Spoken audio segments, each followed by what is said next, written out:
కలిగి ఉండేటువంటి భక్తి అనేది మనకు ధైర్యాన్ని ఇవ్వాలి. అయితే లోకంలో భక్తి చాలా ఉంది, భక్తి లేదని కాదు. అయితే ఆ భక్తి వాళ్ళకు ధైర్యాన్ని ఇవ్వటం లేదు. కానీ నిజంగా ప్రభునందు భక్తి కలిగిన వారికి నిజంగా ఆ భక్తి ధైర్యాన్ని ఇస్తుంది. కాబట్టి దాని గురించి ఈరోజు జాగ్రత్తగా దేవుని వాక్యాన్ని మనం విందాం. కాబట్టి రండి దేవుని వాక్యాన్ని చూద్దాం. యోబు గ్రంథము 4వ అధ్యాయం 6వ వచనం. నీ భక్తి నీకు ధైర్యము పుట్టింపదా.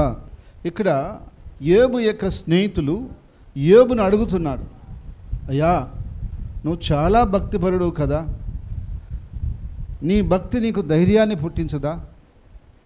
నీ యథార్థ ప్రవర్తన నీ నిరీక్షణకు ఆధారం కాదా అని వాళ్ళు యోబును ప్రశ్నిస్తున్నారు.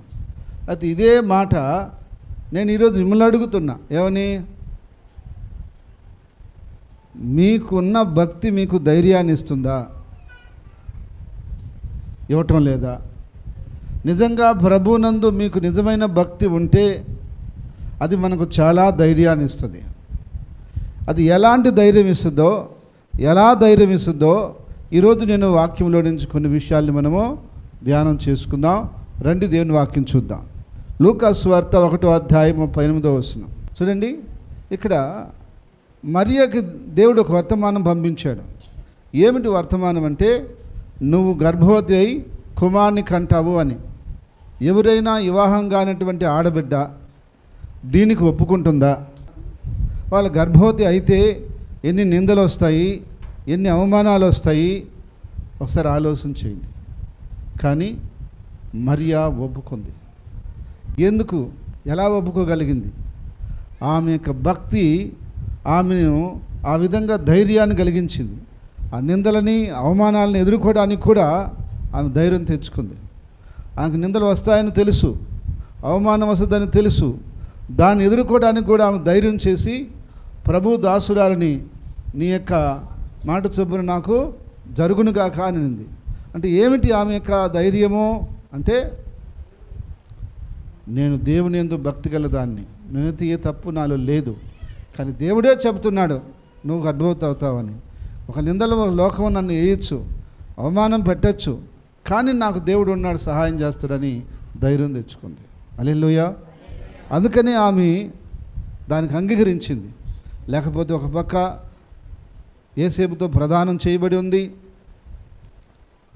ప్రదానం చేయబడినప్పటికీ వివాహం కాలేదు. ఈమె గర్భవతి అయితే ఎన్ని సమస్యలు వస్తాయి, ఎంత ప్రాబ్లం అవుతుంది, అది ఎంత పెద్ద ప్రాబ్లం అవుతుంది. అయినా కూడా ఆమె ధైర్యం చేసింది.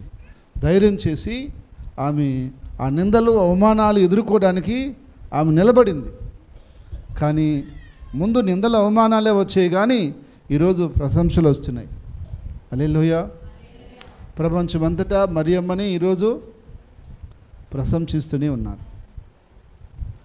అంతలా ధైర్యం ఎందుకు వచ్చింది ఆమెకంటే, ఆమె భక్తి జీవితమే ఆమెకు అంత ధైర్యాన్ని ఇచ్చింది. ఆమె అంత భక్తిగా ఉంది కాబట్టి దేవుడు ఆమెను ఎన్నుకున్నాడు. అయితే ఈరోజు ఏదైనా నిందలు అవమానాలు వచ్చే పరిస్థితి అయితే మనం ముందుకు వెళ్ళాం, ధైర్యం చాలదు మనకి. కానీ దేవుడి విషయంలో మనకు కొన్ని నిందలు అవమానాలు ఎదురైనా సరే మనం ముందుకు వెళ్ళాలి. వాక్యానుసారంగా మనకు కొన్ని నిందలు వస్తాయి, కొన్ని అవమానాలు వస్తాయి. వాక్యం నిమిత్తము మనం ముందుకు వెళ్తున్నప్పుడు కొన్ని నిందలు కొన్ని అవమానాలు కూడా మనము మత్తయి సువార్త 5వ అధ్యాయంలో చెప్పినట్టు ఎదుర్కొంటాం. కానీ మనకి అదేమి ఇబ్బంది కాదు, అది మనకు ధన్యతే. వాక్యానుసారంగా అలాంటి నిందలు అవమానాలు వచ్చినా అది మనకు ధన్యతే. మనం తప్పు చేసి మనం పొరపాటు చేసి నిందలు అవమానాలు వస్తే అది మనకి ఇబ్బంది. కానీ అలా మనం చేయకుండా మనకు ఏదైనా నిందలు అవమానాలు వచ్చినా వాక్యానుసారంగా ఇవి మనం ఎదుర్కొన్నా అది మనకు ఆశీర్వాదమే. దాని విషయంలో మనం భయపడాల్సిన అవసరమో లేదు. తర్వాత విషయాన్ని చూడండి. 2 కొరింథీ 12:10. 2 కొరింథీ 12:10. పౌలు అంటున్నాడు, నేనెప్పుడు బలహీననో అప్పుడే బలవంతుణ్ణి. క్రీస్తు నిమిత్తం నాకు కలిగినటువంటి శ్రమల్లో కానీ, బాధల్లో కానీ, వ్యాధుల్లో కానీ, ఉపద్రవంలో కానీ అన్నిటిని బట్టి నేను భయపడను, సంతోషిస్తున్నాను అంటున్నాడు. మామూలుగా ఏదైనా బలహీనత వస్తే, ఏదైనా ఇబ్బంది జరిగితే మనిషి కుంగిపోవాలా. కుంగిపోకుండా ధైర్యం తెచ్చుకున్నాడంట ఆయన. అప్పుడే నేను బలవంతుణ్ణి. ఎప్పుడు నేను బలహీన అవుతానో, బలహీన పరిస్థితి ఉంటుందో అప్పుడు నేను ఇంకా బలవంతుణ్ణి అంటున్నాడు. ఎందుకంటే నా దేవుని బట్టి నేను ధైర్యం తెచ్చుకుని అంటున్నాడు. ఇప్పుడు సాధారణంగా ఇప్పుడు ఆ తల్లి చెప్పింది కదా, చిన్న సమస్య వచ్చిందని, క్యాన్సర్ కూడా ఉందేమని చెప్పి దాన్ని కూడా టెస్టులు చేయించేశాడు. అంటే అంత కుంగుదల వస్తుంది అనమాట ఒక మనిషికి ఏదైనా బాగాలేకుండా వస్తే. అయినా కూడా ఆమె దేవుడు ఎందు ఉంది కాబట్టి దేవుడు ఆమెను కాపాడుకున్నాడు. అయితే మన జీవితాల్లో ఒకళ్ళు యాదే మనల్ని బాధించవచ్చు, ఏదైనా ఇబ్బందులే మనల్ని బాధించవచ్చు. మనం కుంగిపోయావంటే అప్పుడు నీ భక్తి ఏంది నీ భక్తి, నీ యొక్క ధైర్యం ఏంది? అప్పుడు ఏంది నువ్వు కుంగిపోతే నీ నమ్మకం ఎక్కడ? దేవుడు నువ్వు ఏమి నమ్మినావు? నీకు ఎంత నమ్మకం ఉంది దేవుడి మీద? నువ్వు కుంగిపోతున్నావంటే నమ్మకం లేదని అర్థం.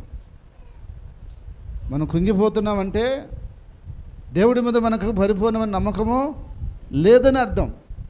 అదే మనం ధైర్యం తెచ్చుకున్నామంటే నమ్మకం ఉందని అర్థం. ఎప్పుడైతే నమ్మకం ఉంటుందో అక్కడ ధైర్యం ఉంటుంది, ఎప్పుడైతే నమ్మకం ఉండదో అక్కడ ధైర్యం ఉండదు. ఒక 5 సంవత్సరాల పిల్లోడు వచ్చి స్కూటీ పట్టుకొని నేను తోలుతాను ఎక్కడంటే మీరు ఎవరు ఎక్కుతారా?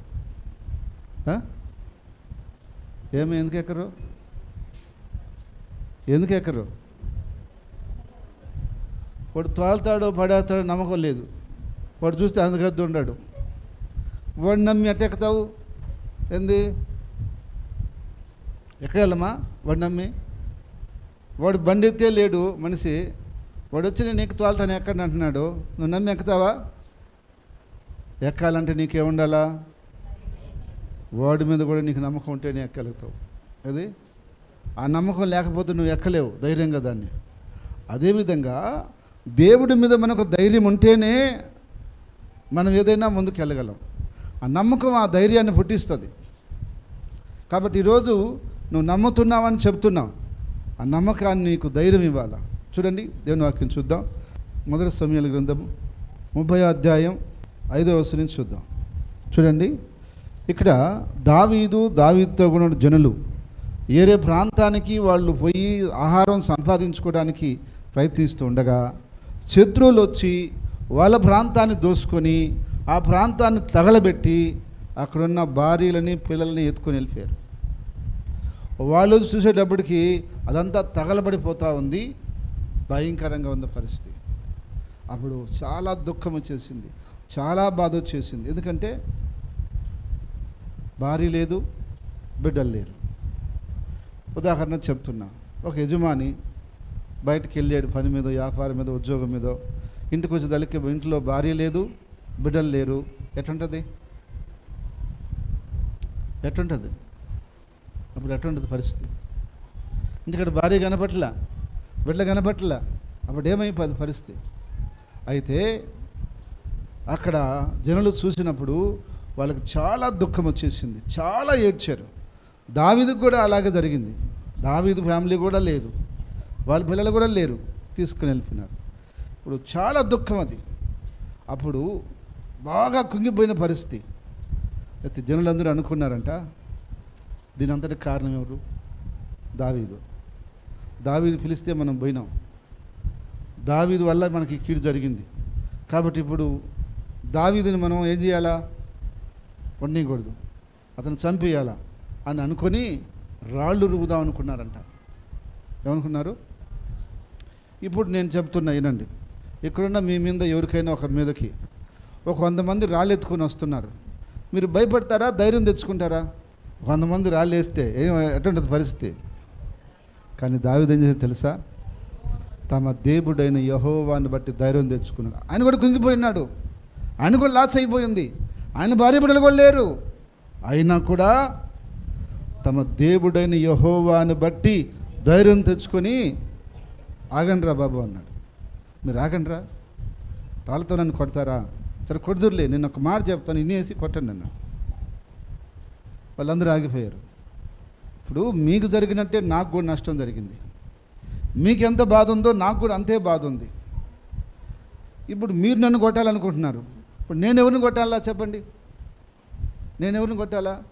మీరు నన్ను కొట్టేస్తారు, చంపేస్తారు, మీ పిల్లలు మీ భార్యలు వస్తారా? ఆలోచించండి, ఆవేశపడిపోకండి. రాళ్ళెత్తుకున్నారు కొడతామని,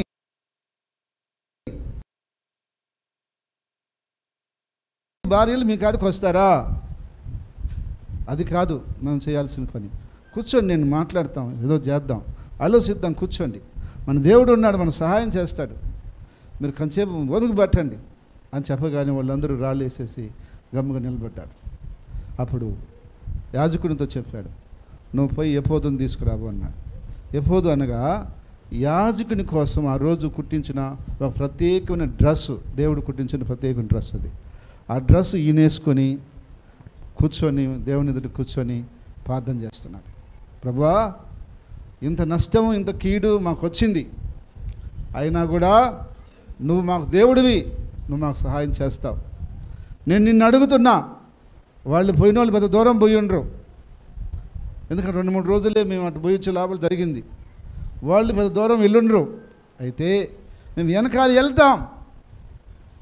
అయితే వెనకాల వెళితే వాళ్ళని కలుసుకొని వాళ్ళని జయించుకొని తీసుకొని రాగలమా, లేదా నువ్వేం చెప్తావో చెప్పు, మేము చేస్తా ఉన్నాడు. దేవుడు చెప్పాడు, నువ్వు వెళ్ళు, నిశ్చయంగా వాళ్ళని కలుసుకొని నువ్వు జయించి నీ వారిని తీసుకొని వస్తావు అన్నాడు. ఇక్కడ నేను మిమ్మల్ని అడుగుతున్నా, ఒకవేళ మీ కుటుంబంలోనే ఎలా జరిగితే మీరప్పుడు ఏం చేస్తారు? కుంగిపోతారా? భయపడతారా? పారిపోతారా? ధైర్యం తెచ్చుకొని ప్రార్థన చేస్తారా? ఏం చేస్తారు? మీకే నష్టం జరిగింది, మీకే ఇబ్బంది జరిగింది, అప్పుడు మీరేం చేస్తారు? చెప్పండి, ఏం చేస్తారు? కుంగిపోతే ఏమైనా అవుతుందా? పారిపోతే ఏమైనా అవుతుందా? ఏం కాదు. అయితే ధైర్యం తెచ్చుకొని ఫస్ట్ ఏం చేయాలి? ప్రార్థన చేయాలి. నీకు ఏ సమస్య వచ్చినా, ఏ నష్టం వచ్చినా, ఎలాంటి ఇబ్బంది వచ్చినా నువ్వు చేయవలసిన పని ఏంటి తెలుసా? అలాంటప్పుడు నువ్వు ఎక్కువ ధైర్యం తెచ్చుకోవాలి.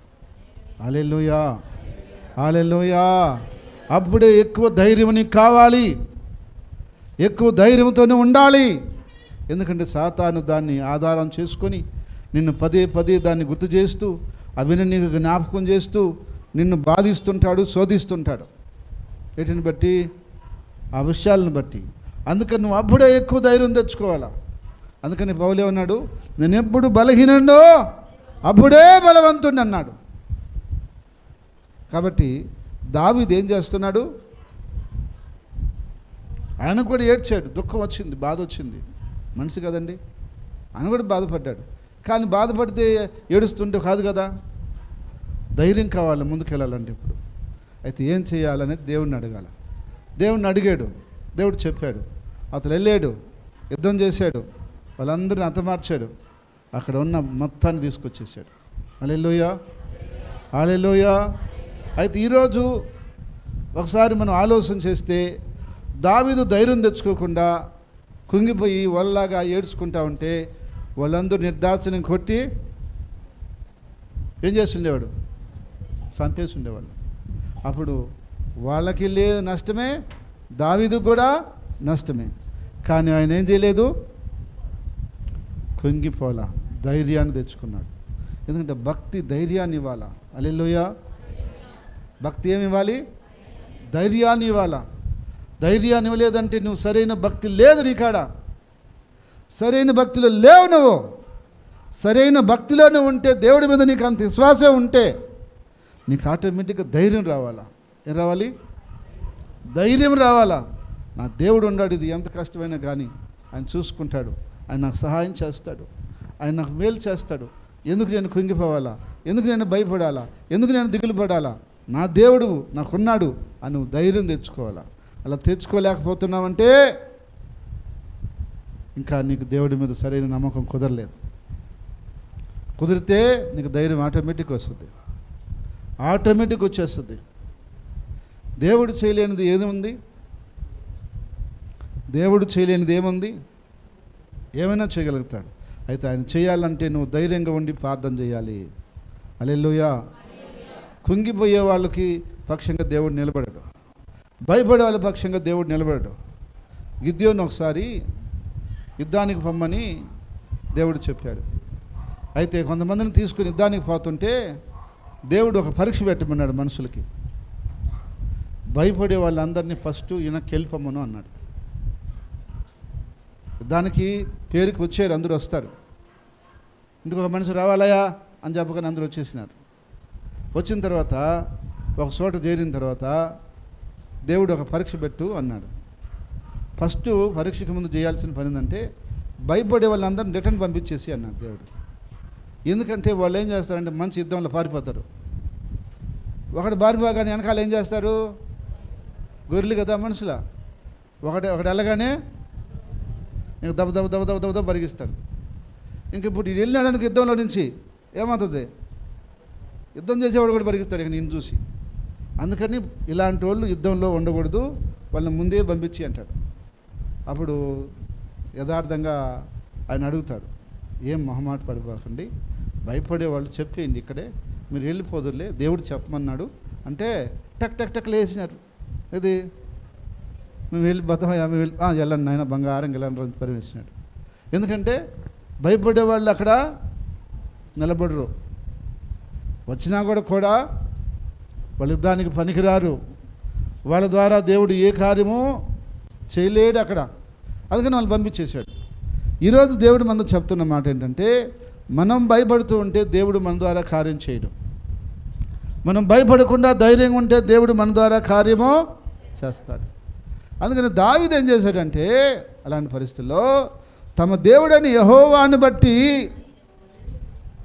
ధైర్యాన్ని తెచ్చుకున్నాడు. ఇది కావాలి ఈ రోజున. నీ ఇంట్లో ఏదైనా ఇబ్బంది జరిగింది, నువ్వు భయపడిపోకూడదు, వెంటనే ధైర్యం తెచ్చుకోవాలి.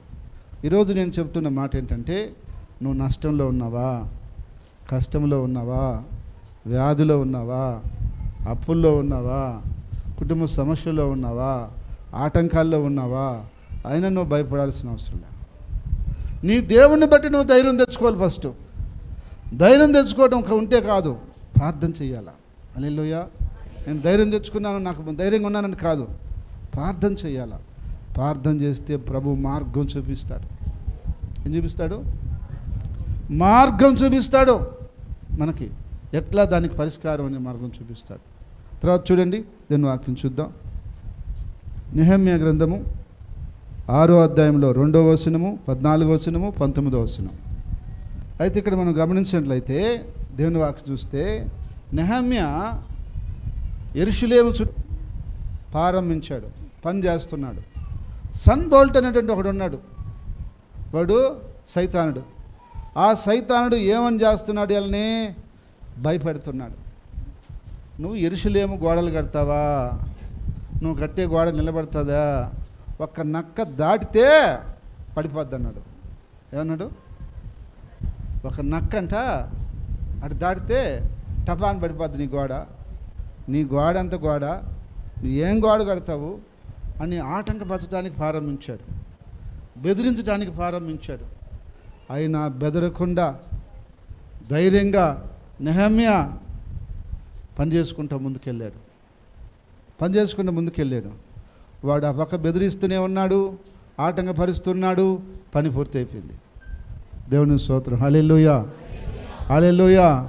ఒక పక్క బెదిరిస్తున్నాడు, ఒక పక్క ఆటంకపరుస్తున్నాడు పనిచేసే వాళ్ళని. అయినా ఇతనేం ఆపటంలే, ఇతను ధైర్యంగా ముందుకెళ్ళినాడు. పని మొత్తం కంప్లీట్ అయిపోయింది. సాతాను మనల్ని ఆటంకపరచవచ్చు, బెదిరించవచ్చు, ఎవరొకరి ద్వారా ఎవరొకరిలో చేరి. అప్పుడు మనం బెదిరిపోకూడదు, అదిరిపోకూడదు, ఆటంకాలను చూసి జంకిపోకూడదు. సరే, ఒక పక్క ఉంటాయి, ఒక పక్క మనం చేసుకుని మనం పోతుండాలి. అప్పుడు దేవుడు కార్యం చేస్తాడు. హల్లెలూయా. అయితే వాటిని చూడగానే మనం భయపడిపోయి ఏమో బెదిరించేశారు అంటే ఎట్టా? మన దేవుని చేతిలో మనం ఉన్నాం. హల్లెలూయా, హల్లెలూయా. అయితే ఈ నెహెమ్యాని బెదిరించాడు సన్బోల్ట్, భయపెట్టాడు, ఆటంకపరిచాడు పని చేయనీయకుండా. కానీ అవన్నీ లెక్క చేయలే, ఆయన పట్టించుకోలే. మీరు గ్రానియంటే ఒకటి అని ఉంటాడా, కానీ చేయండి వాళ్ళ చేత పని చేసుకుంటూ ముందుకు వెళ్ళినాడు. కానీ లాస్ట్కి ఇక్కడ పని అయిపోయింది, వాడు ఫెయిల్ అయిపోయాడు. ఎవరు? సన్ బోల్ట్ అంటే సాతానుడు, సాతాను చదివిన మనుషులు. ఈరోజు కూడా అలాంటి వాళ్ళు ఉన్నారు. ఎక్కడ? మన చుట్టుపక్కలే ఉంటారు, ఒకసారి మన ఇళ్ళ పక్కలే ఉంటారు, మన బంధువుల్లోనే ఉంటారు, మన స్నేహితుల్లోనే ఉంటారు. అటు బెదిరించే వాళ్ళు, ఆటంకపరిచే వాళ్ళు మనల్ని. అయితే మీరు భయపడతారా? మీరు బెదిరిపోతారా? బెదిరిపోవాల్సిన అవసరం లేదు. ఎందుకని మన దేవుడు శక్తి కలిగిన వాడు. హల్లెలూయా. మన దేవుడు శక్తి కలిగిన వాడు. అందుకని మనం భయపడాల్సిన అవసరం లే. మన ఊరికి ఏంటంటే గమ్మకపోతుండాల, అంతేగాని అదేం జరిగేది ఉండదు. ఎందుకంటే మన దేవుడు శక్తి కలిగిన వాడు. కాబట్టి సన్ బోల్ట్ ఫెయిల్ అయిపోయాడు. వాడి మాటలు వ్యర్థమైపోయినాయి, వాడు పలికిన మాటలన్నీ. దేవుడు కార్యం దేవుడు జరిగిచ్చేశాడు. కాబట్టి ఏదైనా విషయాల్లో మీకు ఎవరైనా ఆటంకపరుస్తున్నా, ఎవరైనా భయపడుతున్నా, మీరు భయపడాల్సిన అవసరం లేదు. ఒకవేళ మీరు భయపడితే దేవునికే భయపడండి. హల్లెలూయా. అంతేగాని ఇంకెవరికి భయపడాల్సిన అవసరమో లేదు. అయితే మన ముందున్న భక్తులు కూడా అలాంటి అనుభవాలు గుండా వెళ్ళారు. వెళ్ళినప్పటికీ వాళ్ళు భయపడలా. వాళ్ళు ధైర్యంగా ప్రార్థనతో ముందుకెళ్ళారు, పనులు అయిపోయినాయి అన్నీ. తర్వాత చూడండి అపోస్తుల కార్యాలు చూడండి. ఇక్కడ పౌలుని ఖైదీగా పట్టుకున్నారు యేసు ప్రభువు సువార్త చెప్తున్నందుకు. ఆయన తీసుకుపోయి కైసరు ఎదుట నిలబెట్టాలని చెప్పి ప్రయత్నం చేస్తున్నారు. ఆ ప్రయత్నంలో భాగంగా ఒక ఓడలో ఎక్కించుకొని కైసరికి పోతున్నప్పుడు మొదటే పౌలు చెప్పాడు, నాయన ఈ యొక్క ప్రయాణంలో మనకి ఇబ్బంది ఉంది, కొంచెం ఆగదామంటే ఓడ నాయకుడు అన్నాడు, నాకు ఎంత అనుభవం ఉందనుకున్నారు? ఎన్నిసార్లు నేను ఓడను తీసుకుపోయి వచ్చిన్నాను, నాకు తెలియందా? నేను తెలియని మార్గమా? ఏం కాదు, ఎక్కడిని పదం అన్నాడు. తీరా మొదలు బదులుకి భయంకరమైన గాలి, వాన, తుఫాను వచ్చేసింది. భయంకరంగా, ఎంత భయంకరంగా అంటే కొన్ని రోజులు సూర్యుడే కనపల్లా, నక్షత్రాలే కనపల్లా, భయంకరమైన గడంధకారం, భయంకరమైన విడవకుండా వర్షం, గాలి భయంకరంగా ఉంది. నడి సముద్రంలో వీళ్ళు ఉన్నారు. ప్రాణాలు అరిచేతుల్లో పెట్టుకొని గడగడ గడగడ గడగడ గడ వణకుతున్నారు. అన్నం ఉంది, తినేదానికి ఆలోచన లేదు. ఎందుకు? చచ్చిపోతాం అనేటువంటి భయంతో ఉన్నారు. ఆ ఓడలో ఎలతో పాటు సరుకులు ఉన్నాయి. ఆ సరుకులు తీసి కింద పడేసేసారు, మునిగిపోద్దేమో ఓడని చెప్పేసి.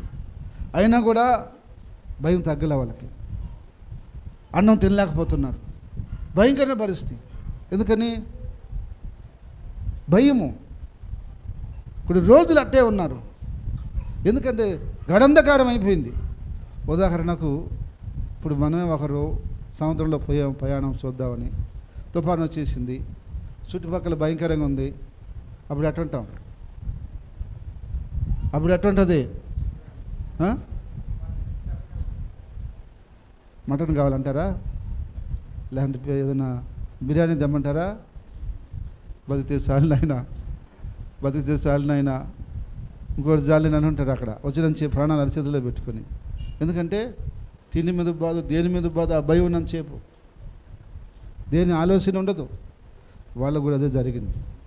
అసలు తినలేదంట వాళ్ళు, చాలా రోజులు వాళ్ళు తినలేదంట. చూడండి అక్కడ మనం ఒకసారి చూద్దాం, ఎన్ని రోజులు తినలేదు వాళ్ళు. 27వ అధ్యాయంలోకి రండి ఒకసారి. అపోస్తుల కార్యాలు 27వ అధ్యాయంలో తర్వాత 27వ వచనం చూడండి. అంటే దాదాపుగా 10 నుంచి 20 రోజుల లోపల వాళ్ళకి అన్నం లేదు. ఎవరికి? వాళ్ళలో ఉండే వాళ్ళకి అన్నం మీద ధ్యాసే లేదు వాళ్ళకి. ప్రాణభీతితోనే ఉన్నారు వాళ్ళు. కానీ పౌలు మాత్రము ప్రార్థనలో ఉన్నాడు. హల్లెలూయా. ఒక్కడే, ఆయన ఒక్కడే దేవుని బిడ్డ, వాళ్ళందరూ అవిశ్వాసులు. ఈయన ఒక్కడే ఏం చేస్తున్నాడు? ప్రార్థన చేస్తూ ఉన్నాడు. ప్రార్థన చేస్తుంటే దేవుడు వచ్చాడంట, ఆయన దూతను పంపించాడంట. దర్శనంలో కనిపించింది, పౌలా భయపడు బాకు, నీకేం ఇబ్బంది లేదు, ఈ ఓడలో ఉన్న వారికి కూడా ఏమి ఇబ్బంది లేదు, నువ్వు కైసరు ఎదుట నిలబడి నా గురించి సాక్ష్యం చెప్పాలి, నేను క్షేమంగా తీసుకొని పోతాను, నువ్వు ధైర్యంగా ఉండని దేవుడు చెప్పాడు.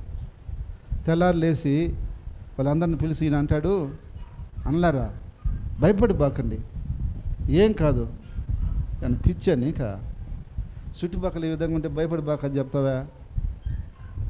లేదయ్యా, నా దేవుడు నాతో చెప్పాడు.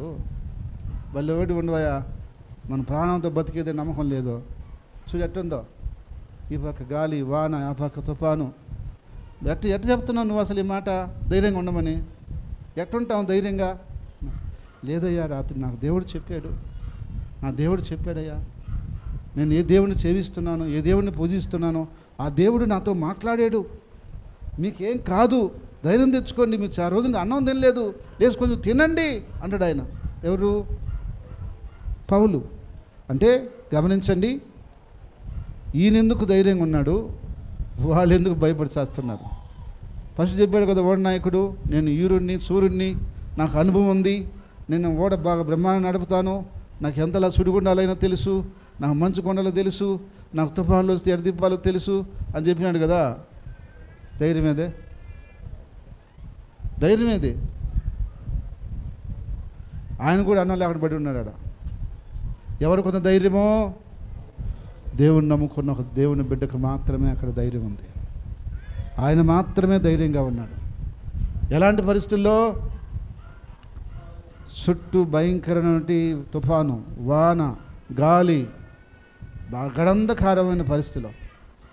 ఈరోజు కూడా మన చుట్టూ తుఫాన్లు ఉండొచ్చు, మన చుట్టూ భయంకరమైన పరిస్థితులు ఉండొచ్చు, వాటి మధ్యలోనే మనం ఉండొచ్చు.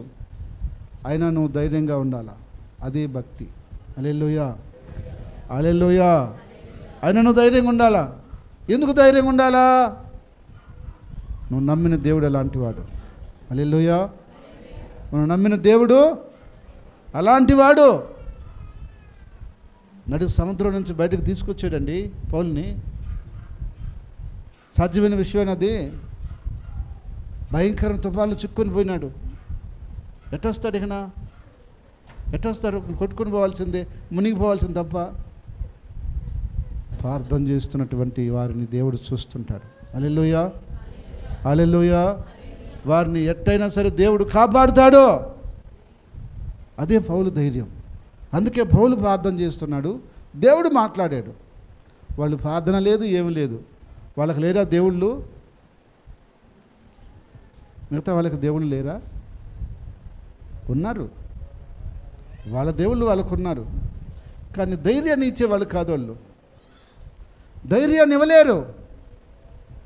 మన భక్తిలో ఉన్నంత ధైర్యం ఇంక ఏ భక్తి ద్వారా మనిషికి ధైర్యం రాదు. ఇందులో నుంచే అంత ధైర్యం వస్తుంది. ఇంక దేన్ని బట్టి ధైర్యంగా ఉండలేడు మనిషి. ఎందుకంటే భయం అతన్ని వెంబడిస్తూనే ఉంటుంది. అయితే యేసుక్రీస్తునందున్న భక్తి జీవితంలో ఆ ధైర్యం ఆటోమేటిక్గా వస్తుంది. మీరు అనొచ్చు కొంతమంది, మీకు ధైర్యం ఎక్కువని. అది నాకు వచ్చింది, నాలో ఉండే ధైర్యం కాదు. నాకు చిన్నప్పటి నుంచి కొంత ధైర్యం ఉన్నా అంత ధైర్యం ఉండేది కాదు. కానీ దేవుని భక్తిలోకి వచ్చిన తర్వాతనే ధైర్యం ఎక్కువ వచ్చింది. హల్లెలూయా. ఎప్పుడు యేసు ప్రభువుని నమ్ముకున్నానో అప్పుడు ఇంకా ధైర్యం పెరిగింది. భక్తి ధైర్యాన్ని పుట్టిస్తుంది. హల్లెలూయా. ఏ భక్తి? యేసు ప్రభువునందున్న భక్తి మాత్రమే. కాబట్టి ఈరోజు నీకు అనారోగ్యం బాధించవచ్చు, కానీ రేపటి రోజు అది ఉండదు. ఈరోజు నిన్ను అప్పులు బాధించవచ్చు, రేపటి రోజు అది ఉండదు. ఈరోజు నీ కుటుంబంలో కొన్ని సమస్యలు నిన్ను బాధించవచ్చు, రేపటి రోజు అది ఉండదు. దేవుడు దాన్ని తీసేస్తాడు అంతే. అది మనకు ఉండాల్సిన ధైర్యం. అయితే అది మనకు లేకుండా అనుజనుల్లాగా మనం ఏడుచుకుంటూ కూర్చొని బాధపడుతూ దిగులు పడుతుంటే దేవుడు బాధపడతాడు. దేవుడు బాధపడతాడు, ఇలా నా బిడ్డలో అని. మనం ఏం చేయాలా? యేసయ్యా నీకు స్తోత్రం, నీకు ఆడ ప్రార్థన చేస్తున్నాను. ఏబుకి 10 మంది బిడ్డలు చచ్చిపోయారు, ఆస్తి పోయింది. ఏం చేశాడు? యెహోవా ఇచ్చుని యెహోవా తీసుకుంది, టేక్ టీచర్గా చెప్పేశాడు అంతే. ఏంది? దేవుడు ఇచ్చాడయా, పోయింది పో అన్నాడు. మళ్ళీ అనుకుంటే ఆయన ఇస్తాడు నాకా అని గమ్ముగా పోతా ఉన్నాడు. చూడండి ఎంత తేలిగ్గా చెప్పేసినాడు. మనం చెప్పగలం అన్నమాట. ఒక 20 రూపాయలు పోతేనే ఎంత బాధపడతాం మనం. ఇదే ఉదాక పోయిందనుకో 20 రూపాయలు, అంత బాధపడతాం. కానీ ఆస్తి మొత్తం పోయి, బిడ్డలు పోయి, ఎంత ఈజీగా చెప్తాడు ఆయన మాట. యెహోవా ఇచ్చిను, యెహోవా తీసుకును, దేవునికే స్తోత్రం, పద అంటాడు అంతే. భార్య అంటది, ఇంకేడకయ్యా పోయేది, సావు నువ్వు అంతే. ఏడకమ్మ చచ్చేదే, ఏం కాదు పద, దేవుడు చూసుకున్నాడు, పద మనం ఆయన వెంబడించుకుందాం, పదా. నేను రానండే, నీకుంటే ఉండదు భక్తి, నాకు వద్దా దేవుడు, ఒకసారి నాకు అంత కీడు చేసినాడు, నా కడుపు కోత, నా బాధ నాకు తెలుసు అంటదా. నీ బాధ దేవుడికి చెప్పమ్మా, పద అన్న పద, దేవుడు సహాయం చేస్తాడు అని అంటే ఆమె వెళ్ళిపోయింది. ఈయన మాత్రం అలాగే ఉండిపోయాడు ప్రార్థనలో. నా దేవుడు సజీవుడు అన్నాడు ఆయన. ఒక మాట అంటాడు ఆయన, నేను శోధించబడిన తర్వాత సువర్ణంగా మారుతాను అంటాడు. హల్లెలూయా. నేను వెళ్ళే మార్గము నా యేసుకే తెలియను, నేను వెళ్ళే మార్గము నా యేసుకే తెలియను, శోధించబడిన మీదట నేను సువర్ణమై. క్రీస్తునందు ప్రియ సహోదరి సహోదరులందరికీ ప్రభు యొక్క నామములో వందనాలు తెలియజేస్తున్నాను. గత 28 సంవత్సరాల నుండి ప్రభు యొక్క పరిచర్యలో కొనసాగటానికి ప్రభు ఎంతగానో కృప చూపించుకున్నాడు. అయితే ఈ సంవత్సరం నుండి జీసస్ సేవ్ టీవీ ద్వారా దేవుని వాక్యాన్ని అనేకులకు అందించడానికి దేవుడు మా మీద ఎంతో కనికరం చూపించున్నాడు. దేవుని వాక్యాన్ని ప్రతి వారం మీకు ఈ ఛానల్ ద్వారా అందిస్తున్నాం. ఈ వాక్యం ద్వారా మీరు బలపరచబడుతున్నట్లయితే తప్పకుండా మీ స్పందన మాకు తెలియచేయండి. ఇలాంటి స్వచ్ఛమైన యథార్థమైనటువంటి వాక్యం కొరకు మీరు ఆశపడుతున్నట్లయితే, ఎదుగుతున్నట్లయితే మా ఆరాధనలో పాల్గొనండి, తప్పక దీవెన పొందండి. ప్రతి ఒక్కరిని ప్రేమపూర్వకంగా ఆహ్వానిస్తున్నాం. అందరికీ వందనాలు. Address Grace Fair Hall, Edayapalem, railway station road, Nellore. Branch సంఘాలు గూడూరు, నెల్లూరు, నాయుడుపేట, జయంపు, ఆర్మేన్పాడు, రామరెడ్డిపాలెం, కామిటిగుంట. తప్పకుండా మా యొక్క ఆరాధనలో మీరు పాల్గొని దీవెన పొందాలని కోరుతున్నాం.